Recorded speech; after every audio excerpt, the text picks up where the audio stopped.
ఏ మూసుకునే 500 fine కట్టవా? సరే sir. Sir మీ ex girl friend వస్తుంది. ముందు దాన్ని ఆపు. Very good very good. ఆ పాపో వీడా సార్ హెల్మెట్ పెట్టుకుంది వదిలేద్దామా? అయినా పర్లేదురా, నేను ఎట్లా తిరిగి బుక్ చేయాలి? లైసెన్స్ ఉందా? సర్లే గానీ హెల్మెట్ తీసి అలా ఒకసారి డ్రైవ్ చేసి చూపించు. ఫోన్ తీసి ఫోటో కొట్టు. రాంగ్ రూట్ లో వస్తుంది, సిగ్నల్ లేదు, హెల్మెట్ లేదు, 15,000 ఫైన్ అయ్యి. నువ్వు సూపర్ రా. ముందటలో గాలి లేదు, 2,000 వేసుకో. మిర్రర్స్ ఏవే, 2,000 ఫైన్ వేసుకో. పొగ రావట్లేదు, 5,000 ఫైన్ వేసుకో. బంపర్ లేంటి ఇవేపిచ్చినావు, 2,000 ఫైన్ వేసుకో. సీట్ కవర్ లేదు, 2,000 ఫైన్ వేసుకో. ఫోన్ కి మెసేజ్ వస్తుంది, వెళ్ళి 30,000 ఫైన్ కట్టుకో.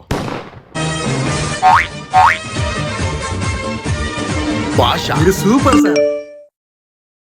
అదేంటి సార్ బిల్ మీకు వచ్చింది? రే బండిగా నా పేరు మీద ఉందిరా.